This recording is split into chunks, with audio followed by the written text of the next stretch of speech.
Friends, आज मेरे मन में आया कि आपसे बात करूं। जो अभी इंसिडेंट हुआ है आर्यन खान को लेकर के और उनके फ्रेंड मर्चेंट को लेकर के, दोनों भी जुडिशल कस्टडी में हैं और उनसे जो इन्वेस्टिगेशन चल रहा है, पूछताछ की जा रही है दोनों से, आर्यन खान से और उनके फ्रेंड्स मर्चेंट से। ये एक्ट है narcotic drug and psychotropic substance act 1985 में बनाया गया था, इम्प्लीमेंट किया गया था, इसको बनाया गया था। दरअसल इंडियन यूथ्स में, इवन मैच्योर पर्सन्स में, मिडिल एज पर्सन्स में जो टेंडेंसी है नशे करने की, वो चरस है, गांजा है, कोकीन है, अफीम है, पपाया है, ये क्या कहते हैं उसको, पोस्ता है, जैसे पापिस्टा कहते हैं, उसके डेरिवेटिव्स हैं, जैसे मॉर्फिन है, लोग मॉर्फिन का कैप्सूल भी लेते हैं, इंजेक्शन भी लेते हैं।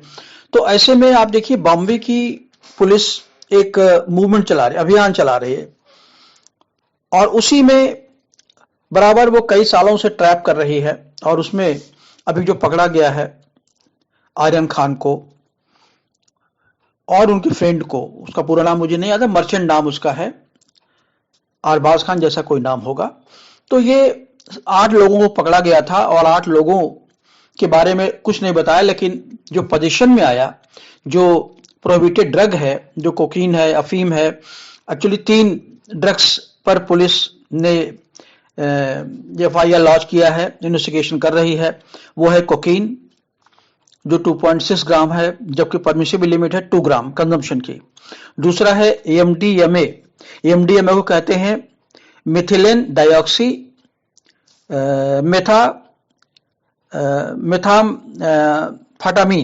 मेथाम्फेटामिन, इसका नाम है 3,4 मेथालीन डाइऑक्सी मेथाम्फेटामिन, इसको कहते हैं MDMA।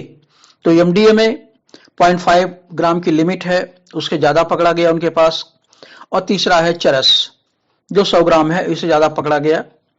तो इन 3 ड्रग्स बेसिस पर जो पोजीशन में पाया गया है वो आर्यन खान के पास से नहीं पाया गया, लेकिन उनके फ्रेंड के पास से पाया गया है, जो मर्चेंट के पास से। अब इन ड्रग्स का इंपैक्ट क्या होता है? इन ड्रग्स का इंपैक्ट आप जानते हैं कि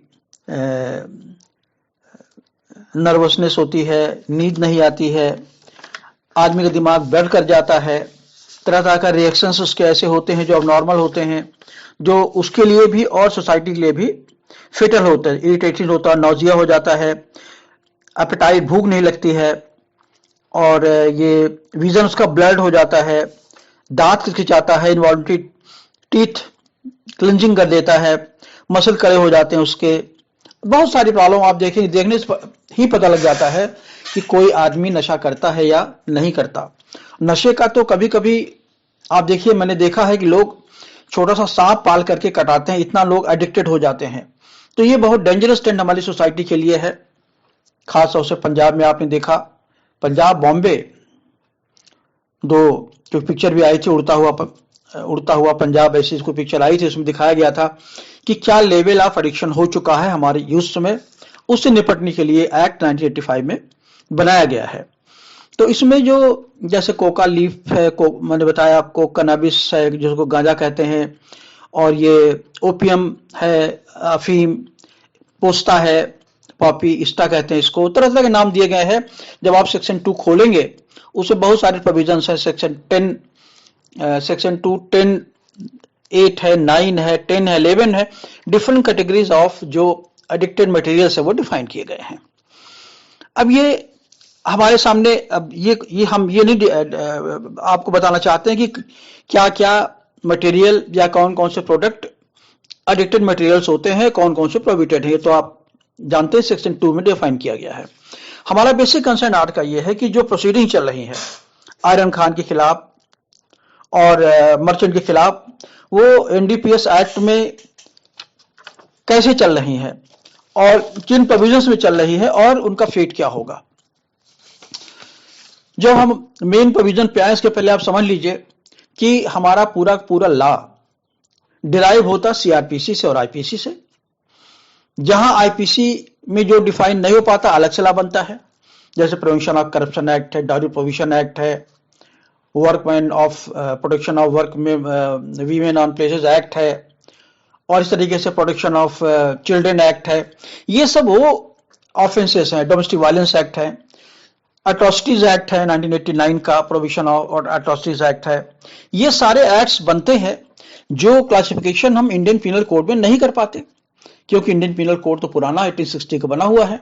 इसलिए जैसे जैसे सोसाइटी हमारी एडवांस होती चली जाती है, लोगों में ऑफेंस करने की क्राइटेरिया भी मेथड भी बदल जाता है, एक चीज। दूसरी चीज, हमारे कॉन्स्टिट्यूशन के अंदर बहुत सारी चीजें ऐसी थी जो पहले ऑफेंस नहीं थी, जैसे अनटचेबिलिटी थी, जिसके लिए उन्होंने बनाया 1989 का act, provision of atrocities act, punishment जिसके लिए किया जाता है, जो अगर किसी के खिलाफ एज पर्सन कास्ट करते हैं, जात सूचक शब्द इस्तेमाल करते हैं।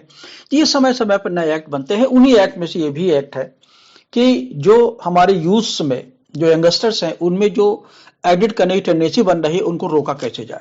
तो इस एक्ट का पर्पज है, ये स्पेशल एक्ट है। जब आप सीआरपीसी खोलेंगे उसमें 2 सेक्शन आएंगे, सेक्शन 4 और 5। सेक्शन 4 में लिखा गया है कि अगर कोई एक्ट है, सीआरपीसी के अलावा कोई एक्ट है जो प्रोसीजर प्रिस्क्राइब करता है किसी ऑफेंस का, मगर वो जो प्रोसीजर रिक्वायर्ड है वो उस एक्ट में साइलेंट है, तो उस पर सीआरपीसी अप्लाई करेगी। ये सेक्शन 4 में लिखा गया है। लेकिन सीआरपीसी की सेक्शन 5 में लिखा गया है कि अगर कोई स्पेशल एक्ट बन चुका है, उसमें प्रोसीजर भी प्रिस्क्राइब्ड है, तो वो उस एक्ट में जो प्रोसीजर प्रिस्क्राइब्ड है वही प्रोसीजर फॉलो होगा, न कि सीआरपीसी फॉलो होगी। इसका मतलब वो एक्ट ओवरराइड करेगा, प्रिवेल करेगा सीआरपीसी पर। तो 1985 के नारकोटिक ड्रग्स एक्ट में यही प्रोविजन सेक्शन 5 लागू होता है, क्योंकि जब स्पेशल एक्ट बन चुका है, स्पेशल प्रोसीजर बन चुका है, तो सीआरपीसी या तो लागू नहीं होगी या लागू होगी उसी सीमा तक जिस सीमा तक उस एक्ट में लिखा गया है। जैसे मैंने बताया, सेक्शन 4 और 5 क्लासिफिकेशन अलग से कर दिया गया है सीआरपीसी में ही।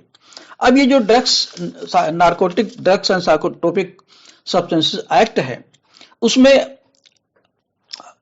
पहली इंपॉर्टेंट चीज ये है कि जो नारकोटिक ड्रग्स एक्ट में जो अथॉरिटीज हैं, एनसीबी की जो अथॉरिटीज हैं, जो सर्च एंड सीजर करती हैं, जो अरेस्ट करती हैं, क्या वो पुलिस ऑफिसर हैं? दूसरा, इसके बाद वो इन्वेस्टिगेशन करते हैं, तो क्या उनको इन्वेस्टिगेशन करने की पावर है? क्यों इसलिए इंपॉर्टेंट है, जैसे वानखेड़े साहब सच करें असिस्टेंट कमिश्नर हैं जो एनसीबी के, वो कहां तक इस एक्ट में एम्पावर किया गया है उसको। और जब हम कंपैरिजन करेंगे सीआरपीसी से, देखेंगे कि इस पर इन्वेस्टिगेशन में, कन्फेशन में, पुलिस रिपोर्ट में जो क्राइटेरिया अप्लाई करेगा वो सीआरपीसी का 167 अप्लाई नहीं करेगा, या 161, 162। जब सीआरपीसी हम जाएंगे, जब किसी को अरेस्ट करते हैं, तो अरेस्ट करने के बाद एफआईआर हो चाहे ना हो, पुलिस अरेस्ट कर सकती है, अरेस्ट करने के बाद एफआईआर कर सकती है। बेलेबल अगर है तो बेलेबल होगा, बेल मिल जाएगी। नॉन बेलेबल है तो कोर्ट में चला जाएगा, मजिस्ट्रेट के सामने जाएगा। अगर मजिस्ट्रेट के पावर के बियॉन्ड होगा तो सेशन कोर्ट में जाएगा। फिर अगर वो बेल नहीं देगी तो हाई कोर्ट में जाएगा। तो जो बेलेबल ऑफेंसेस होते हैं उनमें तो कोई दिक्कत नहीं होती। सेक्शन 436 सीआरपीसी, बेलेबल ऑफेंसेस वो ऑफेंसेस होते हैं सेक्शन 436 में जिसमें बेल पाना आपका राइट है, इनहेरेंट राइट है, और बेल ग्रांट करना कोर्ट का इनहेरेंट ड्यूटी है सेक्शन 436 में। लेकिन जब 437 में देखेंगे तो जो कैप्शन आते, हेडिंग आती है, वो नॉन बेलेबल ऑफेंसेस की आती है। तो नॉन बेलेबल ऑफेंसेस का ये मतलब नहीं होता कि बेल आपको दिया ही नहीं जा सकता, बल्कि इसका मतलब ये होता कि बेल ग्रांट होगा या नहीं होगा, ये कोर्ट के डिस्क्रिप्शन पर डिपेंड करेगा। और कोर्ट का डिस्क्रिप्शन जुडिशियस होगा, सर्कमस्टांशियल होगा, और तमाम सर्कमस्टांसेस पर सोचने के बाद, पॉन्डर ओवर करने के बाद, अगर कोर्ट डिसाइड करती है कि बेल ग्रांट कर दिया जाए, तो नॉन बेलेबल ऑफेंसेस में भी बेल ग्रांट हो सकती है। इसी तरह का प्रोविजन दिया गया है सेक्शन 37 में, इस एक्ट में, साइकोट्रोपिक सब्सटेंसेस एक्ट में दिया गया है। सेक्शन 37 में लिखा गया है कि अगर कोई जो आप हेडिंग देखेंगे सेक्शन 37 की, जो मार्जिनल नोट है, ऊपर लिखा गया मोटे मोटे हेडिंग में नॉन बेलेबल ऑफेंस। तो प्राइमा फेसी लगता है कि जो इस एक्ट में जो ऑफेंस किया गया है, जो चरस कंज्यूम किया गया है, सेल किया गया है, या पजेस किया गया है, या ट्रांसपोर्ट किया गया है, उस पे बेल नहीं हो सकते। लेकिन जब आप 37 के अंदर जाके देखेंगे तो केवल कुछ ऑफेंसेज ऐसे हैं जिनमें बेल ग्रांट नहीं हो सकते, और खास तौर से वो ऐसे जो कॉमर्शियल क्वांटिटी होती है, जिनका एक्सपोर्ट और इंपोर्ट होता है। अदरवाइज कोर्ट का डिस्कशन होता ठीक उसी तरीके से जैसे 437 में और 439 में। 437 मजिस्ट्रेट का डिस्कशन होता है, 439 में जब आप जाएंगे सीआरपीसी में तो हाई कोर्ट और सेशन कोर्ट बेल ग्रांट कर सकती है। इसीलिए आप देखेंगे जब मजिस्ट्रेट से ग्रांट बेल नहीं मिलती है 437 में, तो लोग चले जाते हैं सेशन कोर्ट या हाई कोर्ट में, जो इंडिपेंडेंट बेल होती है। यहीं पर एक चीज और हम बता दें आपको कि सेक्शन 37 में जो एनसीबी के ऑफिसर हैं, जो officers appointed under the act, को उसी तरह अरेस्ट विदाउट वारंट की पावर होती है जिस तरह सेक्शन 41 में सीआरपीसी में होती है arrest without warrant to the police officer. इसका मतलब यह हुआ कि सेक्शन 37 में क्लियर कर दिया गया है कि ऐसा व्यक्ति जिस पर सस्पिशियन है, court can arrest without warrant. अब वो अलग बात है कि जब विदाउट वारंट होगा तब क्या होगा, तब 24 आवर्स तक पुलिस अरेस्ट कर सकती है, इसके बाद मजिस्ट्रेट के सामने जाएगी for the remand.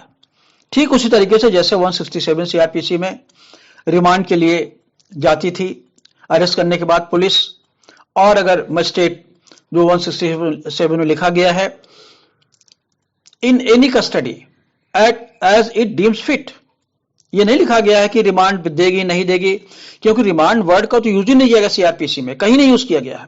Remand is nothing, एक निक नेम है जो इजराइल के लॉ से हमने बारो किया है रिमांड को, और लेकिन सीआरपीसी में कहीं आप रिमांड वर्ड को नहीं देखेंगे।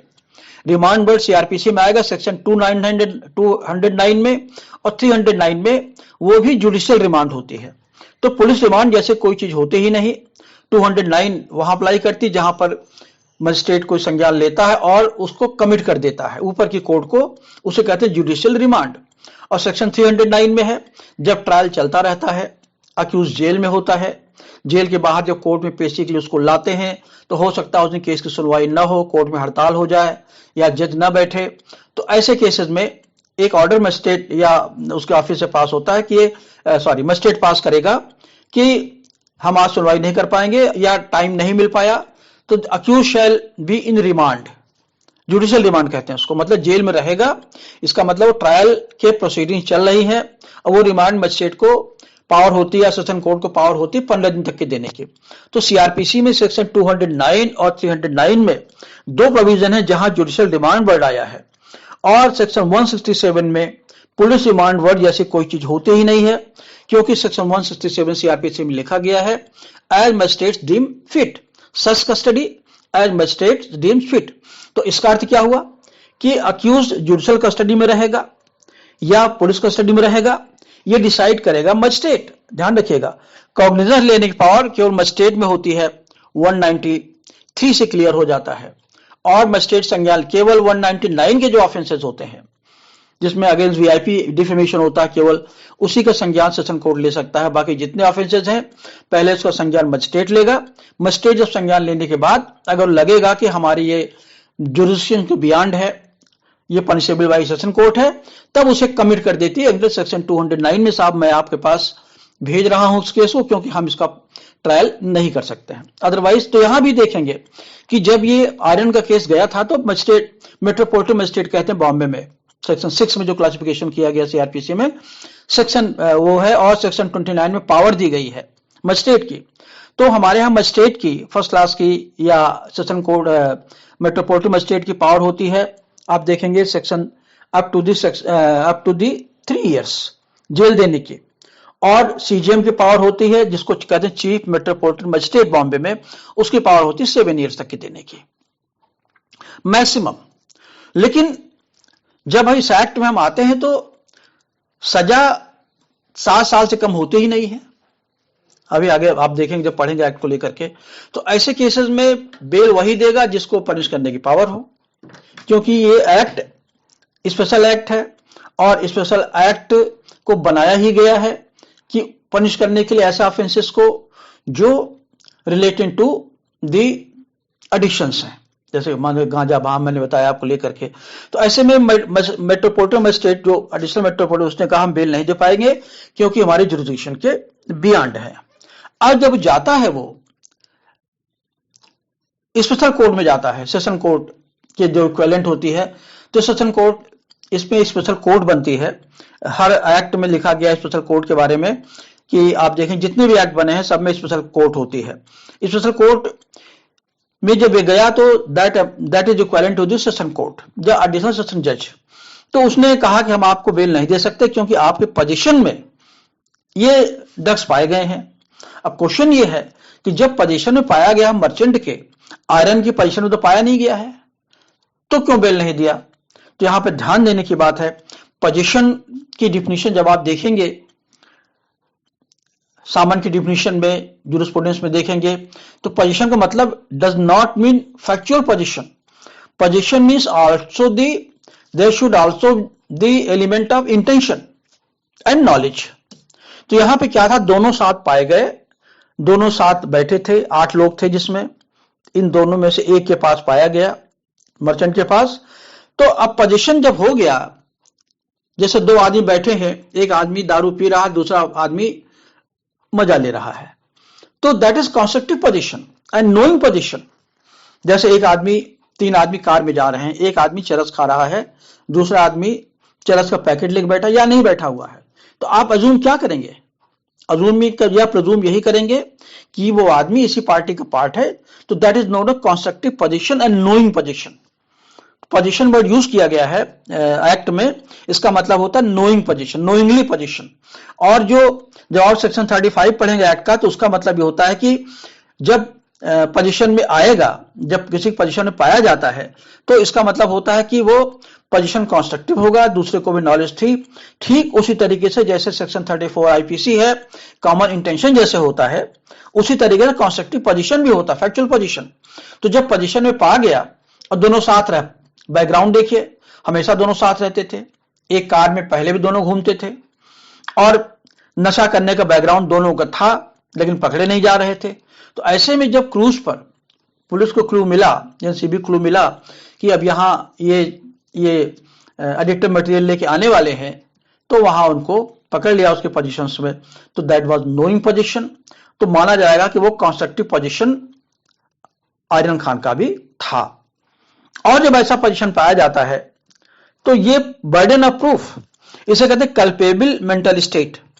तो कल्पेबल मेंटल स्टेट का मतलब होता है कि जो अगर आपको पकड़ लिया गया है, तो आप बर्डन ऑफ प्रूफ आपके ऊपर है कि आप साबित करिए कि आपका मेंटल स्टेट या कल्पेबल नहीं था, मतलब आप जानबूझ करके नहीं रख रहे थे मटेरियल, ये एक्सीडेंटली आ गया था। अब ये बर्डन ऑफ प्रूफ चला जाएगा आर्यन खान पर चला जाएगा, जब दोनों पे चला जाएगा। आप देखिए उसके लिए तमाम प्रोसीडिंग्स हो रही हैं। तो पहली चीज आप देखेंगे बेल को लेकर के, बेल रिजेक्ट हुई मजिस्ट्रेट की कोर्ट से, मेट्रोपॉलिटन मजिस्ट्रेट की कोर्ट से, क्योंकि उसके पावर जुरिडिक्शन नहीं था 7 साल से ऊपर पनिशमेंट देने की। सेशन कोर्ट के पास था, स्पेशल कोर्ट के पास था, लेकिन उसने मना इसलिए कर दिया कि क्योंकि पोजीशन में पाया गया है, कंस्ट्रक्टिव पोजीशन में है, और ये बर्डन ऑफ प्रूफ ये प्रूव नहीं कर पाया आर्यन खान की हम इसके साथ नहीं थे, मतलब ये कंस्ट्रक्टिव पोजीशन मान लिया गया। जो बर्डन ऑफ प्रूफ, ये प्रिजम्पशन ऑफ लॉ है जो एनडीपीएस एक्ट में भी लिखा गया है सेक्शन 53 में। अब ये आया, अब वहां से आ रहा हाई कोर्ट में। हाई कोर्ट में जब मैं ऑडियो बना रहा हूं तो उसमें मैटर हाई कोर्ट में है, 1 दिन की बहस हो चुकी है, जजमेंट आज की तारीख में आना है 27 तारीख में। लेकिन मैं आपको ये लॉ बताना चाहता हूं, लॉ होता क्या है। तो ये जो स्पेशल कोर्ट बनती है नारकोटिक ड्रग्स एक्ट में सेक्शन 36 में लिखा गया है, तो इसका जो लेवल होता है, इसका जो स्टेटस होता है, वो सेशन कोर्ट या एडिशनल सेशन कोर्ट के बराबर होता है, और उसका जो एस्टेब्लिशमेंट होता है, उसका जो नॉमिनेशन होता है with the consultation of the high court होता है। तो यहां पर ये सेशन कोर्ट से और लोअर कोर्ट से बेल रिजेक्ट हो चुकी है, मेट्रोपॉलिटन मजिस्ट्रेट की कोर्ट इसलिए रिजेक्ट हुई क्योंकि उसकी जुरिडिक्शन नहीं था, उसके पावर में नहीं था, और बेल देने की पावर केवल उसी कोर्ट को होती है जो ट्रायल कर सकती है और पनिशमेंट दे सकती है। तो सेशन कोर्ट ने इसलिए रिजेक्ट किया क्योंकि कल्पेबल मेंटल स्टेट को कंट्राडिक्ट नहीं कर पाए आर्यन खान और मर्चेंट, दोनों कस्टडी में है, और अब हाई कोर्ट में आएगा तो देखिए क्या। तो अभी एक तो क्वेश्चन ये हो गया। दूसरा जो क्रिमिनल लॉ का क्वेश्चन होता है ये कि वो कहां है, वो जुडिशियल कस्टडी में है कि पुलिस कस्टडी में है। हमने बताया आपको कि सेक्शन 167 में पुलिस रिमांड जैसा कोई वर्ड यूज नहीं किया गया है, और जब कोर्ट को मजिस्ट्रेट को पावर, जो नियरेस्ट मजिस्ट्रेट होता है उसको पावर होती है कि वो उसे चाहे पुलिस कस्टडी में भेजे चाहे तो जुडिशियल कस्टडी में भेजे। पुलिस कस्टडी मैक्सिमम 15 दिन की होती है, आप जानते हैं, और इसके बाद तो दे ही नहीं सकते। यही पावर सेक्शन 53 एनडीपीएस एक्ट में दी गई है पुलिस ऑफिसर को। पुलिस ऑफिसर का वही मतलब होता है, मजिस्ट्रेट को दी गई है, सारी पावर दी गई मजिस्ट्रेट को भी रिमांड देने की। तो रिमांड देने की पावर अलग से नारकोटिक ड्रग्स एक्ट में नहीं दी गई है। तो जहां अलग से पावर नहीं दी गई है वहां सीआरपीसी अप्लाई करेगा सेक्शन 5 में। तो यहां पर मजिस्ट्रेट ने उसे रिमांड पे नहीं दिया। रिमांड में क्यों नहीं दिया, उसके पीछे रीजन टेक्निकल बताया। रीजन ये था कि कोविड का टेस्ट नहीं हुआ था और पुलिस अथॉरिटीज ने लेने से मना किया कि जब तक कोविड टेस्ट नहीं होगा तब तक इसे हम थाने में नहीं रखेंगे, इसलिए उसे भेज दिया जुडिशियल कस्टडी में।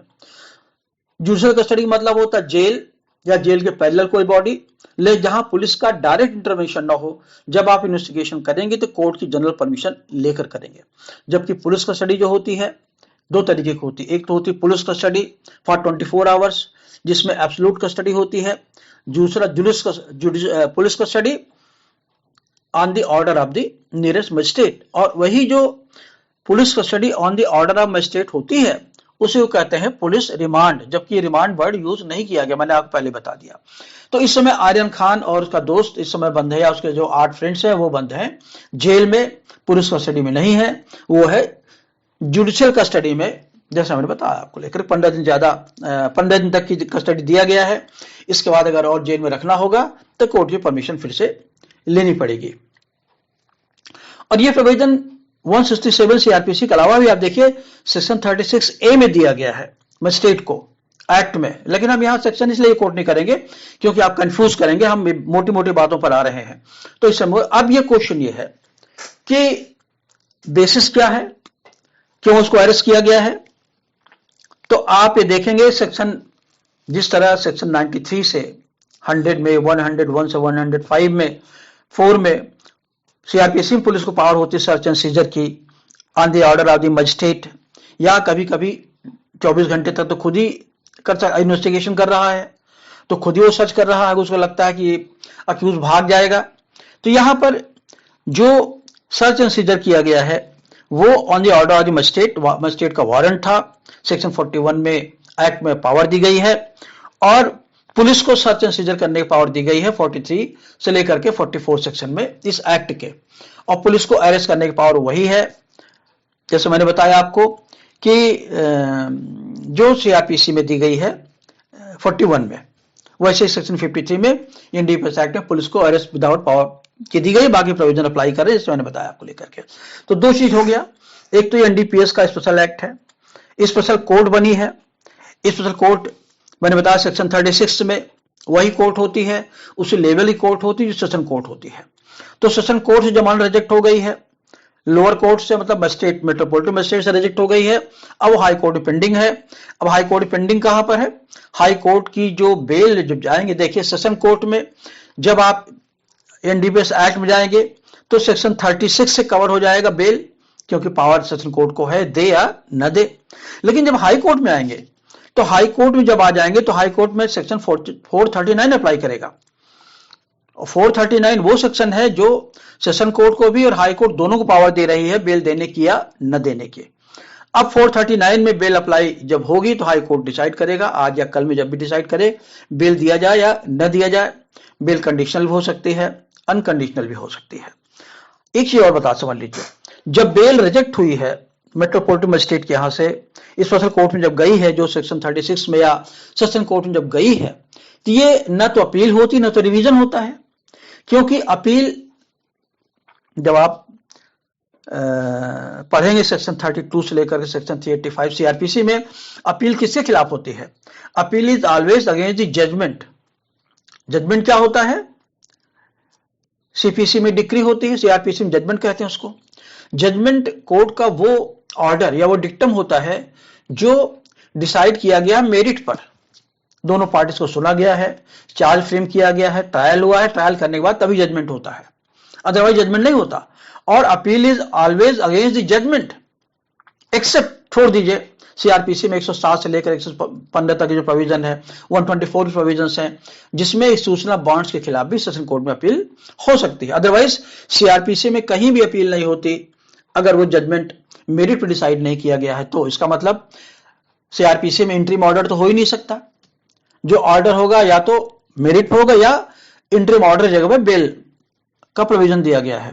तो बेल जो होती है, क्योंकि बेल का जो प्रोविजन है वो मेरिट बेस्ड नहीं होता, वो फॉर द टाइम बीइंग होती है। ट्रायल की ड्यूरेशन में अक्यूज जेल में रहे या बाहर रहे, ये डिसाइड करता है, इसे कहते हैं इंटरलोक्यूटरी ऑर्डर, अंतर्वर्ती आदेश कहते हैं इसको। तो इंटरलोक्यूटरी ऑर्डर वो ऑर्डर होते हैं जो फॉर द टाइम बीइंग दिए जाते हैं अक्यूज्ड को ही, क्योंकि मुकदमा होना चाहिए अक्यूज को, ड्यूरिंग द ट्रायल, जब तक केस डिसाइड न हो जाए या जब तक कोई अदरवाइज कोई ऑर्डर न कर दे। तो ये मेरिट पर नहीं होता, लेकिन जस्टिस का पार्ट होता है कि अननेसेसरी अगर कोई आदमी लॉ अबाइडिंग है, जगह को छोड़ के भाग नहीं रहा है, इंटरफियर नहीं कर रहा है इन्वेस्टिगेशन में, या धमका नहीं रहा है विक्टिम को, कंप्लेनेंट को, तो उसे जेल में क्यों रखा जाए अगर वो कोऑपरेट करने को तैयार है। ये सब प्रोविजन जेल में दिए गए हैं। और सेक्शन 41A से लेकर के आप ABCD तक जब आप देखेंगे, यही पावर पुलिस को भी दे दी गई है, बाद में चल करके अमेंडमेंट 2005 में कर दिया गया।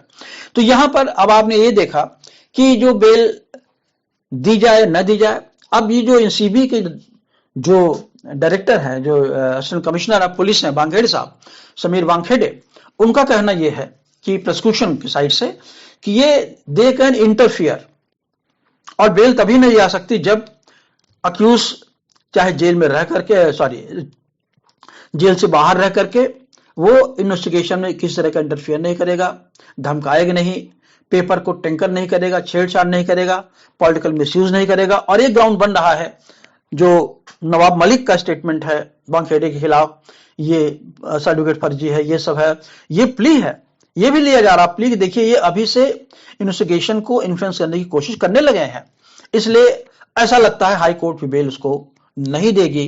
खैर ये तो मेरिट का केस है, मैं डिसाइड नहीं कर रहा हूं, लेकिन मैं बता रहा हूं कि जो डिस्कशन होता है नॉन बेलेबल ऑफेंसेस का, हाई कोर्ट देगी या नहीं देगी ये आजकल में डिसाइड हो जाएगा लेकर के। तो ये हुआ बेल।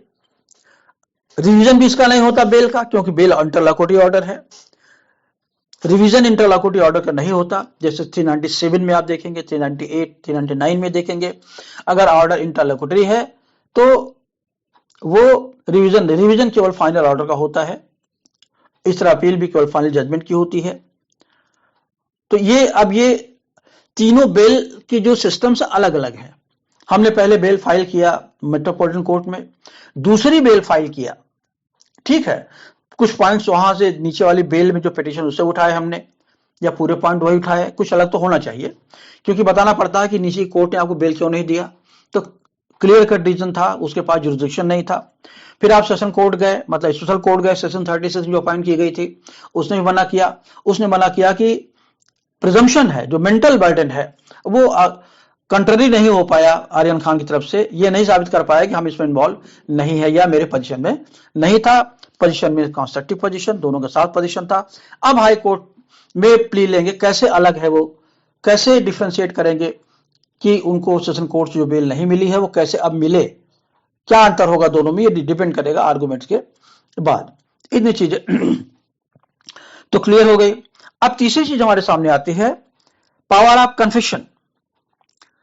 जो पुलिस की पावर होती है वही इन्वेस्टिगेशन पावर होती है।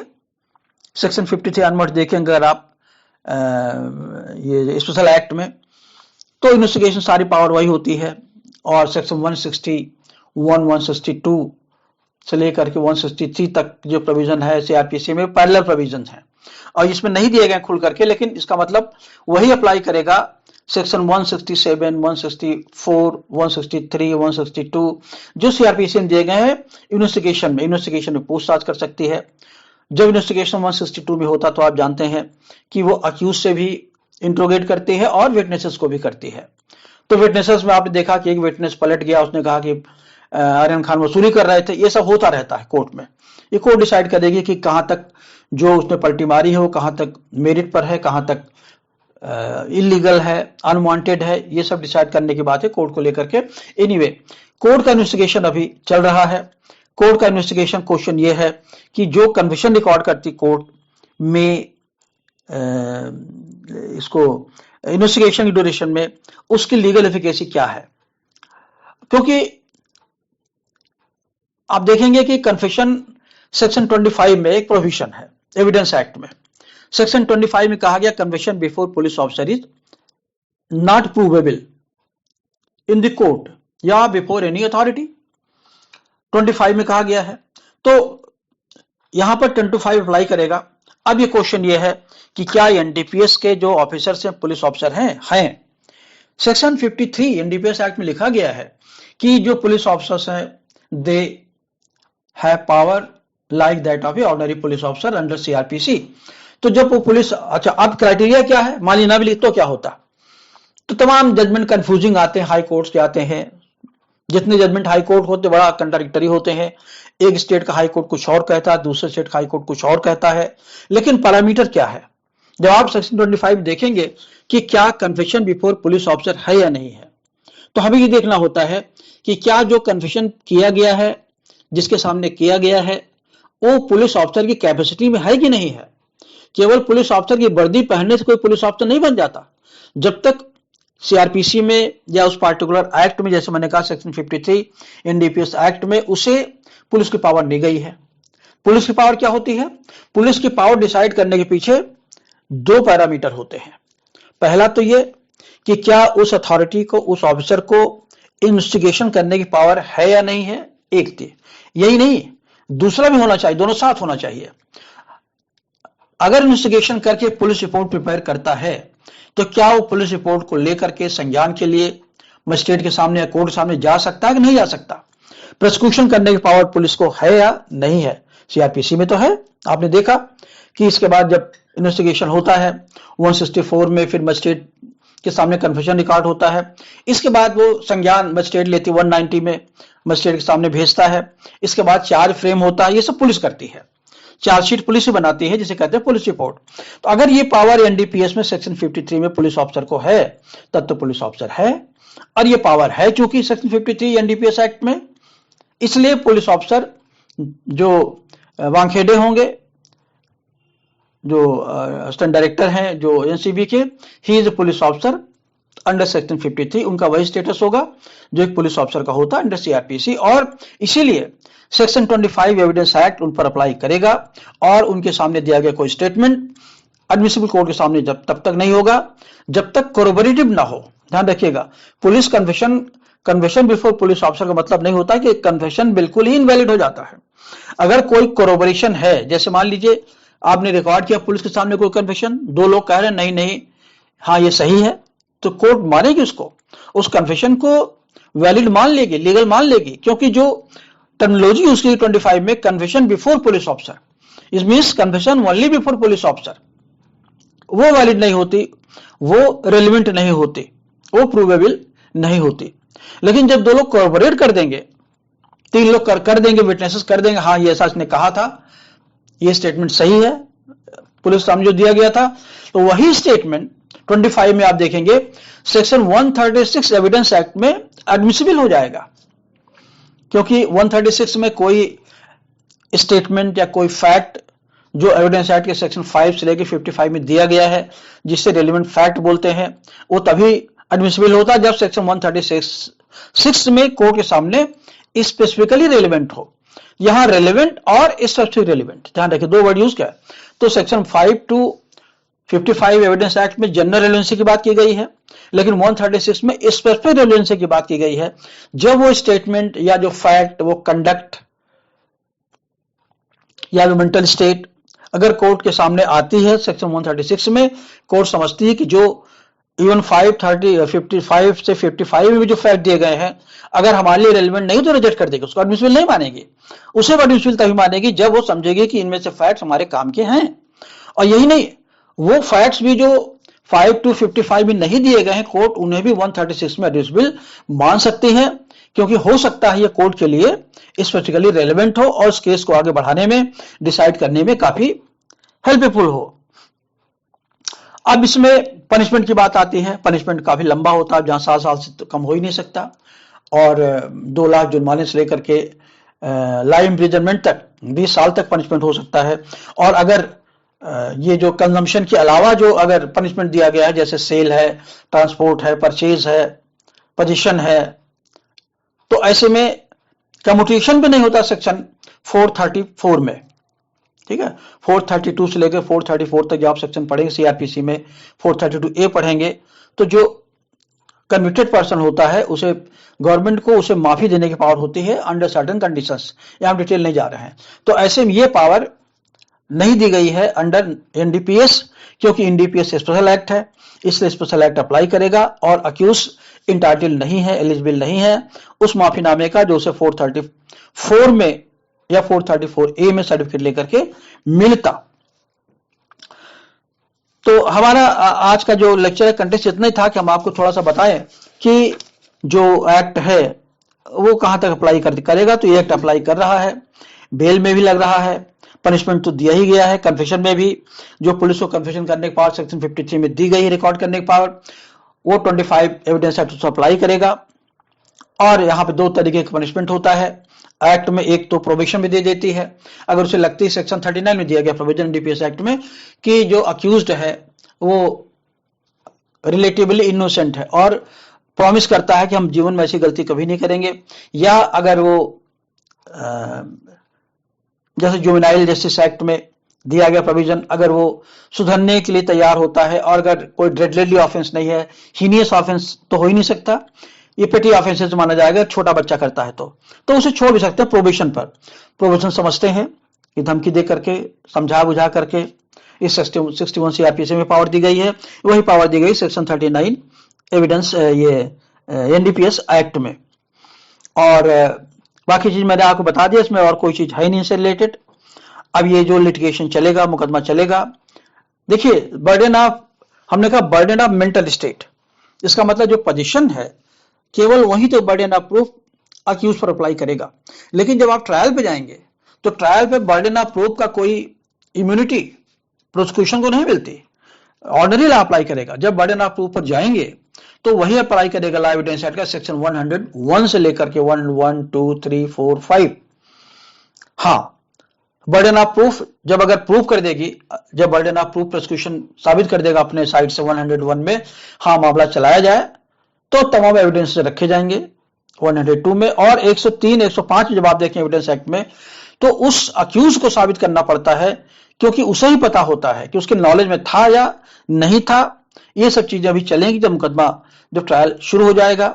अभी तो इसके बाद कस्टडी में है, इसके बाद चार्ज फ्रेम होगा, चार्ज फ्रेम होने के बाद तब ट्रायल शुरू होगा, तब स्टेज पे आएगा। इस बीच वो अक्यूज कहां रहे यही डिसाइड करना होता है कोर्ट को। इस समय जो कोर्ट के सामने मैटर पेंडेंसी है वो इसको लेकर के है कि अक्यूज मतलब आर्यन खान और उनके फ्रेंड्स जेल में रहेंगे या बेल में रहेंगे, और ये हाई कोर्ट अब डिसाइड करेगी। हाई कोर्ट की पावर है सेक्शन 439 में। Thank you.